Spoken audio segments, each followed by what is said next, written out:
প্রত্যেকদিন ডাল ভাত খেতে ইচ্ছা করে না।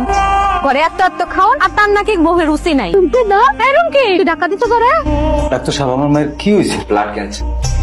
আমার মায়ের তুমি ভালো করে দাও। পেশেন্ট অবস্থা খুব বেশি একটা ভালো না, অনেক দুর্বল। আসসালামু আলাইকুম চাচা, আমি খুব বিপদে আছি চাচা, আমার কিছু সাহায্য করেন। কত টাকা লাগবো? 500 না 1000? কি কম লাগবো? লাখ লাখ টাকা। আমার মায়ের ক্যান্সার ধরা পড়ছে, চিকিৎসা লিগে ঢাকানো লাগবো। আমি এত টাকা পাবো কই? বড় জোর তোমার 4-5 হাজার টাকা দিতে পারি। কি কম? না হইলে এখন আপনার 50,000 টাকা দেওয়া লাগবো চাচা। আপনার কাছে তো টাকা আছে। কয়দিন আগে না আপনি টেন্ডার পাইছেন? আপনি টেন্ডার পাওয়ার লেগে আপনি পিছিয়ে পিছিয়ে আমি ঘুরছি না, যেখানে যাওয়া লাগছে ওখানে গেছি। আপনার লেগে আমি মতি মেম্বারের কাছে ঝগড়া করছি, ওরা আমি গাড়াইছি পর্যন্ত। আপনার কাছে টাকা আছে চাচা, আপনি আমার নিরাশ করে না চাচা। আপনি এই মুহূর্তে আপনি আমার সাহায্য করেন চাচা, আমার লোকে থাকেন। এই তুই কি কইছিস তা? হ্যাঁ, তুই আমার লগে চল দেখা এখন তোর আমার টেন্ডারে ভাগ দিতে হইব। আরে না না চাচা, আপনি ভুল বুঝতেছেন, আমি ওইরকম করে কই নাই চাচা। তুই আমার লগে চইলা অনেক হেরাম দেখাইছিস এই গ্রামের মধ্যে। আমার হেরামে তুই মানুষের কাছ থেকে গ্রাম থেকে অনেক সুবিধা নিছ, আবার আমার নাম ভাঙায় খাইছ। এখন আবার তুই আমার টেন্ডারের দিকে নজর দিতেছ। আপনি রাগ করবেন না চাচা, ওর মায়ের খুব অসুস্থ চাচা, ওর মাথা মতো একদম ঠিক নাই চাচা। আপনি পারলে ওর কিছু টাকা পয়সা দিয়ে সাহায্য করেন। আরে সাহায্য চাইবি চা, হুজুর করে চা, টেন্ডারে বাগ সাইকেল। এখানে 5,000 টাকা আছে, এই 5,000 টাকা নিয়ে আপাতত চল। কি ব্যাপার? মেয়েটা অসুস্থ, ভীষণ অসুস্থ, মেলা টাকা লাগবো চিকিৎসা লেগে। ও ডাক্তার কইছে ক্যান্সার হয়েছে। কারণ এত টাকা তো আমার কাছে নাই। আমাদের তো এখানে বিপদে ফেলে দিলা।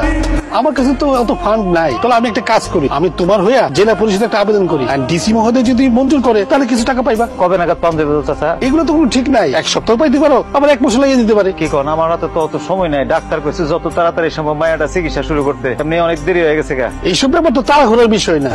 আমার মনে হয় চেয়ারম্যান সাহেব তোর ব্যাপারটা সিরিয়াসলি নেয় নাই। যদি উনি সিরিয়াসলি নিত তাহলে তোর এনআইডি কার্ড, রুমকে জন্ম নিবন্ধন ইত্যাদি ডকুমেন্ট চাইতো, কারণ এগুলো ছাড়া তো আর আবেদন করা যায় না। জায়গা সম্পত্তি যেটা আছে আমার, সব বিক্রি করে যে টাকাটা পাবি এটা দিয়ে রুমকে চিকিৎসা করা। আজকে আমি কত টাকা কত পয়সালা মানুষের কাছে কত ভাবে যে সাহায্য চাইছি, কেউ আমার 1 টাকা দিয়ে সাহায্য করলো না, আব্বা কেউ করলো না। মামুন বাইরে, এটা তোর ভাবির গহনা, ওর মায়ের দিছি, তুই রাখ। হ্যাঁ ভাই রাখো। তুমি কাইন্দ না, আমার এই বলটা নিয়ে গিয়া বেচা দাও। যে টাকা পাইবা সে টাকা দিয়া হরলিক্স কিনে নিও। হরলিক্স খাইলেই দেখবা তুমি সুস্থ হইয়া যাবে। বাপরে, আমারে মাফ করে দিও, আমারে ক্ষমা করে দিও। তোমাগুলোকে অনেক অন্যায় করছি ভাই। তোমরা খালি আমার মায়ের লাগে একটু দোয়া করো, যেন আমার আল্লাহ আল্লাহ যেন আমার মায়ের আমার বুকে ফেরত না দেয়। ভাইজান, আমার কাছে তো কোনো সোনা দানা নাই, কিছু টাকা আছে। বাবা টিউশনি করে এই টাকাগুলো জমাইছে, এই টাকাগুলো রাখো। তুমি কোনো চিন্তা করো না, আমরা সবাই তোমার সাথে আছি। প্রকৃতির বিচার বড় কঠিন বিচার। মানুষকে ক্ষমা করে দেয়, মাফ করে দেয়। প্রকৃতি করে না, প্রকৃতি করে না। মানুষকে তার কৃতকর্মের ফল ভোগ করতেই হয়।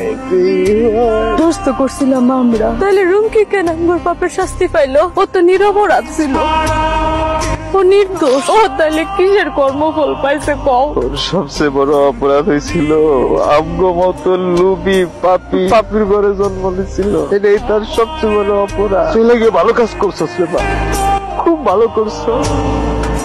আমরা যদি সারা জীবনও কাঁদি রে, আমগো এই পাপের মুসরে আল্লাহ আমগো শাস্তি দিছে। মা তুই চলে যে ভালো করছো, আমগো তো পাপি বাপার ক্ষমা হয় না। আমরা সারা জীবন কাঁদলেও আমগো পাপের প্রায়শ্চিত্ত হইব না রে। মা তুই চলে গিয়া ভালো করছো, খুব ভালো করছো। তুই চলে গিয়া আমার আর বাঁচতে ইচ্ছে করে না রুমকির বাপ। আমার একটু যে ঘর আলো করে আমার রুমকে হাইটা বেড়াইতো, ওই ঘরে আমি কেমনে ঢুকুম? আমি আর ওই ঘরে ঢুকতে পারবো